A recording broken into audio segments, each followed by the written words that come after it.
ஸ்ரீ குருவாயூரப்பன் திருவடிகளே சரணம். இன்னைக்கு இந்த தசகத்தோட 2வது ஸ்லோகத்தை பார்க்கலாம். முதல்ல வார்த்தைகளை பிரித்து சொல்லலாம், பிறகு ஒவ்வொரு வரியும் சேர்த்து சொல்லலாம். புத்ரார்த்தி தர்ஷனவசாததி திர்விஷன்னா புத்ராதி தர்ஷனவசாத திதிர்விஷண்ணா தம் காஷ்யபம் நிஜபதிம் சரணம் பிரபன்னா தம் காஷ்யபம் நிஜபதிம் சரணம் பிரபன்னா த்வத்பூஜனம் ததுதிதம் ஹி பயோவ்ரதாக்யம் த்வத்பூஜனம் ததுதிதம் ஹி பயோவ்ரதாக்யம் சாத்வாதசாகமசரத் த்வயி பக்திபூர்ணா சாத்வாதசாகமசரத்வயி பக்திபூர்ணாம் புத்ரார்த்தி தர்ஷனவசாததி திர்விஷன்னா தம் காஷ்யபம் நிஜபதிம் சரணம் பிரபன்னா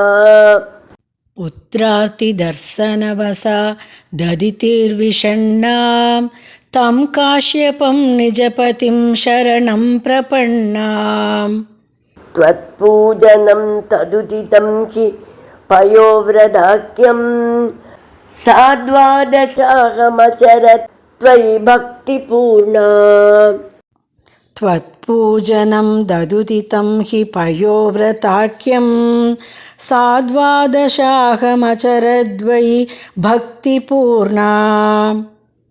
இப்போ நாம் இந்த ஸ்லோகத்தோட வார்த்தைகளை பிரித்து அர்த்தங்களை பார்க்கலாம். புத்திர ஆர்த்தி, தன்னுடைய புதல்வர்களின் துன்பத்தை தர்ஷனவசாத் பார்த்ததினால, விஷண்ணா அதிதிகி, அதிதி தேவி, தேவமாதாவான அதிதி தேவி மனம் விரும்பினாள். நிஜபதிம், தன் கணவரான, தம் காஷ்யபம், அந்த காஷ்யபரை சரணம் பிரபன்னா, சரணடைந்தாள். தத் உதிதம், அவரால் கூறப்பட்ட, பயோவ்ரதாக்கியம், பயோவிரதம் எனப்படுகின்ற, த்வத்து பூஜனம் ஹி, உங்களுடைய பூஜையை, விரதத்தை, சா அவள், த்வயி பக்தி பூர்ணா, உங்களிடத்தில் மிகுந்த பக்தியோடு, துவாதசாகம் 12 நாட்கள், அச்சரத்து செய்தாள். இப்போ இந்த ஸ்லோகத்தை முழுவதுமாக பாராயணம் பண்ணி இதோட முழு அர்த்தத்தையும் பார்க்கலாம். புத்ரார்த்தி தர்ஷனவசாததி திர்விஷன்னா தம் காஷ்யபம் நிஜபதிம் சரணம் பிரபன்னா த்வத்பூஜனம் ததுதிதம் ஹி பயோவ்ரதாக்யம் சாத்வாதசாகமசரத் த்வயி பக்திபூர்ணா. அதிதி தன் பிள்ளைகளான இந்திரன் முதலிய தேவர்களுக்கு ஏற்பட்ட ஈநிலையை பார்த்து மிகுந்த வருத்தமடைந்தாள்.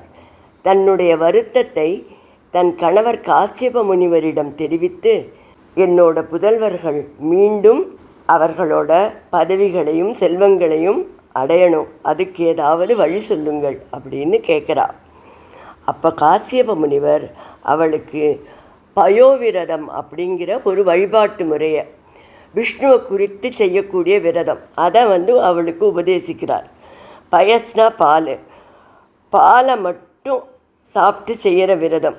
தினமும் 3 முறை நீராடணும். பகவானுக்கு பாலபிஷேகம் செஞ்சு பால் அல்லது பால் பாயசத்தை நிவேதனம் பண்ணணும். விரதம் இருக்கிறவா பாலை மட்டுமே ஆகாரமாக கொள்ள முடியும். சுக்லபக்ஷ பிரதமையிலேருந்து திரையோதசி வரைக்கும் 12 நாளைக்கு இந்த விரதத்தை செய்ய வேண்டும். எப்படி பால் மட்டும்தான் ஆகாரமோ அதுபோல் இன்னொன்று படுக்கையில் படுக்கக்கூடாது, தரையில் மட்டும்தான் படுக்கணும். தினமும் பகவானுக்கு பூஜைகள் ஆராதனைகள்லாம் தவறாமல் செய்யணும். இப்படி 12 நாட்கள் விரதம் இருக்க வேண்டும் என்று காஷ்யபர் அதிதிக்கு உபதேசம் செய்தார். அதிதி மிகுந்த பக்தியுடனும் ஸ்ரத்தையுடனும் 12 நாட்கள் பயோவிரதத்தை அனுஷ்டித்தாள்.